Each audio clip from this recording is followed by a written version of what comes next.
The invitation arrived on a sunny spring day, the kind of day that normally put me in a good mood. But my heart sank when I saw those embossed letters spelling out Carter Family Reunion. I tossed the piece of cardstock onto the kitchen table with a sigh. "What's wrong, honey?" Amy called from the bedroom before I could hide the invitation. She had swept into the room and snatched it up. "My parents are having a reunion," she squealed. "Oh, we have to go." I rubbed my unshaven jaw, wishing I could sink into the faded recliner and avoid this conversation. "You know, reunions aren't really my thing," I hedged. "Your mom and I don't exactly see eye to eye." Amy crossed the room and slid her arms around my waist, her green eyes gazing up at me beseechingly. "I know my mother can be difficult," she said, "but she's still my family. Can't you endure a little discomfort to make me happy?" My resistance crumbled under the spell of her smile. "Okay," I relented. "I'll go get my only suit out of the closet." Amy squealed again and planted a kiss on my cheek. "You're the best. This will be so much fun. Mom's flying everyone up to the mansion in New York. We'll get to have catered food, sleep in fancy bedrooms, lounged by the pool." Her voice trailed off as my thoughts drifted elsewhere. The mansion, just the word made my skin crawl. That enormous cold mausoleum of a house held nothing but bad memories for me. It was where I had first met Helen Carter, my mother-in-law. The night I came to pick Amy up for our first date, Helen had opened the door wearing a silky designer dress and enough diamonds to finance a small nation. She looked me up and down with undeceased distaste, from my scuffed work boots to the engine grease embedded under my fingernails. "The auto mechanic," she said, one perfectly arched brow raised in disbelief. "Well, I suppose someone has to fix the BMW when it breaks down." And that was one of her nicer comments. In the decade since, Helen had made it abundantly clear that she considered me far beneath her precious Amy. My blue-collar career and lack of social connections were constant sources of derision. The most alarming part was her insults were starting to negatively impact my marriage. Amy had changed since her father made her a partner in his law firm. She was taking on more ambitious cases, joining exclusive social clubs, dressing in smart designer suits. Meanwhile, I came home every night smelling like motor oil, with grime perpet trapped beneath my nails. Lately, Amy hardly spared a glance from my calloused hands and faded jeans. I sensed her starting to slip through my fingers, but I didn't know how to pull her back. Attending this reunion felt like entering the lion's den, but Amy's happiness mattered more than my own pride. I steeled myself as we flew into New York and drove through the imposing wrought iron gates of the Carter estate. There she was, draped casually at the top of the marble front steps as though posing for a magazine shoot. Helen Carter's age had barely touched those nutrition features. Her steel blonde hair was swept back in an elegant twist, and she wore a clingy salmon dress that probably cost more than my truck. Behind her stretched a view of flawless green lawns and towering oaks. For a dying moment, I hated her, truly hated her for all she had that I could never give Amy. "Darling," trilled Helen. She enveloped Amy in an elegant hug, air-kissing both cheeks. Then her ice-blue eyes flicked to me. "And you brought him?" Before I could frame a reply, she turned to shout over one shoulder, "Mark, come meet Amy and her mechanic husband." A young man in a fine Italian suit and tasseled loafers trotted down the steps to join Helen, slipping a proprietary arm around her tiny waist. I blinked in surprise. Mark, husband? How had the indomitable Helen Carter landed herself another trophy second husband so quickly? "Mark handles all my investments now, in addition to some consulting work for your father's company," Helen was telling Amy. She gazed up at the newcomer, her expression signally adoring. "He's been an absolute godsend since your father passed." Mark gave Amy a perfunctory handshake before turning to me. "Jake, is it a mechanic? Interesting career choice." His smile was smug. "I help manage an exotic car collection myself. Perhaps you can take a look at my Lamborghini if it starts giving me trouble." Before I could retort, Helen loudly interjected, "Well, now let's all move into the East Salon and have some refreshments before the rest of the guests arrive." With a sinking heart, I followed the group into the mansion. This was going to be a long and torturous weekend. As we entered the shadowy foyer, I wondered miserably if my marriage could withstand the acidic tongue of Helen Carter. We gathered in the east salon, an airy room with vault ceilings and tall windows overlooking the estate gardens. An elaborate spread of hors d'oeuvres covered the antique buffet, yet I had no appetite. I stood awkwardly in a corner while Amy mingled with arriving relatives. Mark was holding court across the room, charming the guests with humorous stories and witty remarks. Helen gazed at him like a besotted schoolgirl. When Amy's cousin, Sarah, arrived with her new doctor boyfriend, Ryan, Helen's smile turned positively fanged. "Ryan, what a delightful surprise!" She took his arm. "You remember my daughter, Amy, don't you? She's recently gone through a difficult breakup, poor dear." My head snapped around in shock. Difficult breakup? Amy and I had been married for over 10 years. Helen shot me a slight triumphant look, then turned back to Ryan, patting his hand fondly. "Why don't you have a chat with Amy, see if you can't cheer her up?" Clearly, this was my mother-in-law's latest scheme to meddle in our marriage. Amy looked uncomfortable as Ryan led her out to the patio, no doubt pressuring her to meet for drinks later. Anger and hurt warred within me. I wished fervently that I had refused to come here. As more relatives arrived, I wandered away in search of solitude, turning down a silent hallway at Sentley, rubbing the scar on my palm, a childhood injury from my mechanic father's shop. Focusing on that small imperfection helped calm my frayed temper. I was passing the home office when Mark's smooth voice drifted out, simpering and cajoling. Peeking around the corner, I spotted him using charm into his cell phone.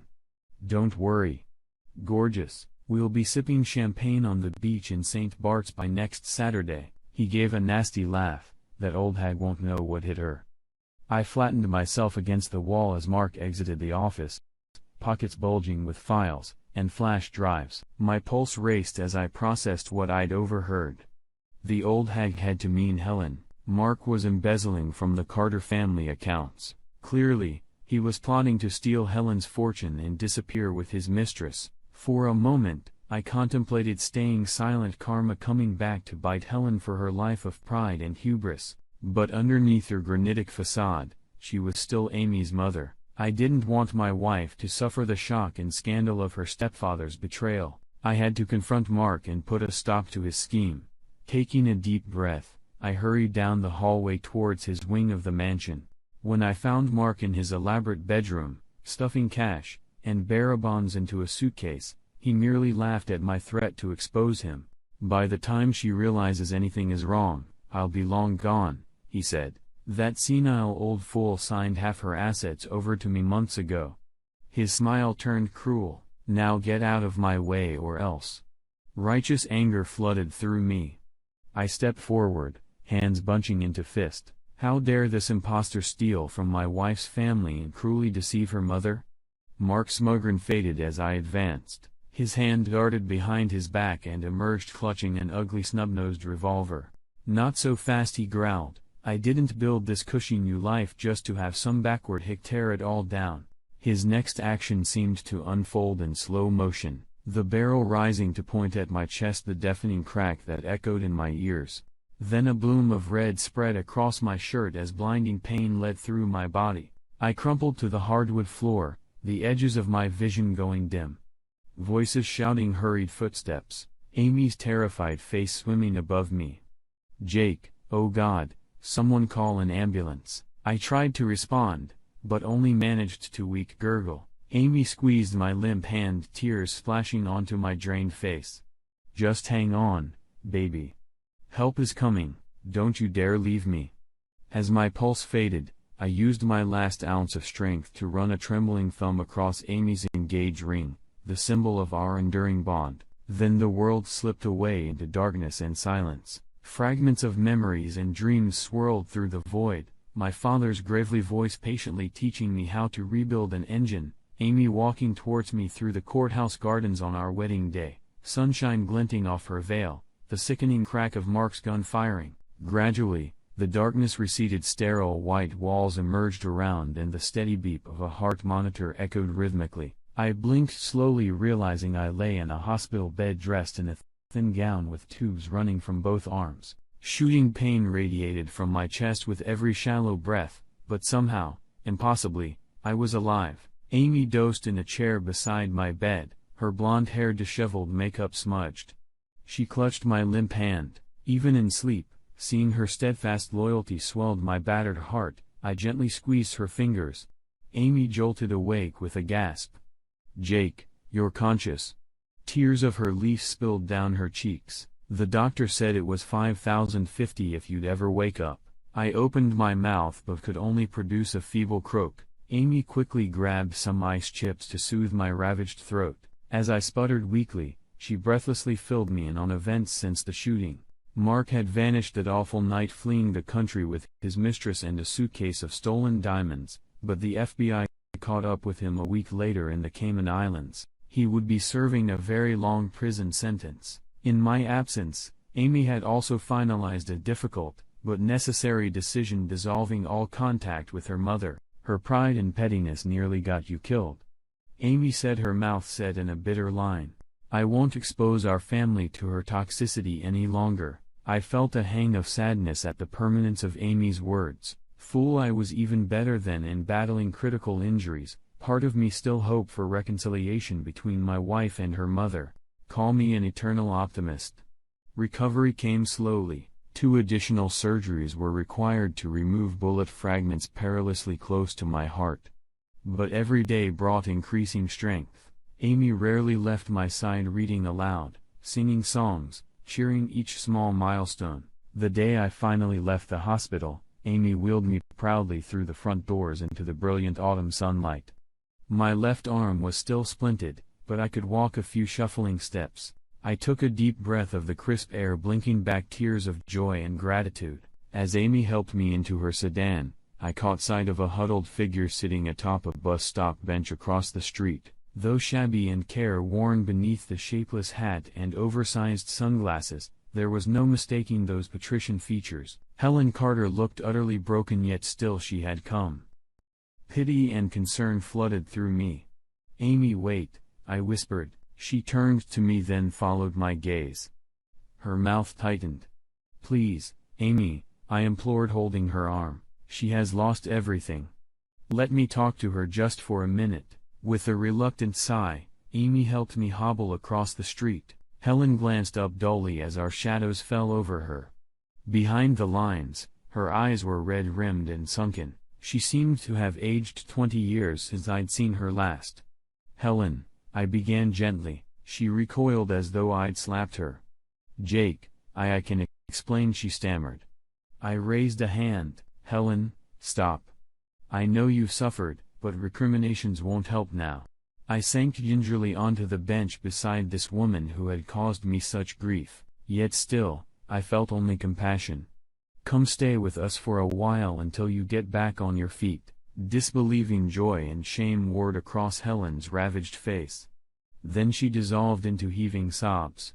"Forgive me," she choked. "I wronged you, so selfish and proud." She broke down utterly. I drew the weeping woman into an awkward one-armed embrace. Over Helen's bowhead, I met Amy's tear-filled gaze. After all the pain and loss we had endured, perhaps that could be the start of reconciliation and healing. 10 years later, I stood before the Carter family gravestone, adding a bouquet of white lilies to the marble face. Helen's ashes were interred here now beside her husband and parents. She had lived with Amy and me those final years, humble, helpful, and adoring towards her grandchildren. The last decade with Helen had been the happiest of my life. I felt Amy slip her hand into mine. Together, we gazed at that carved stone,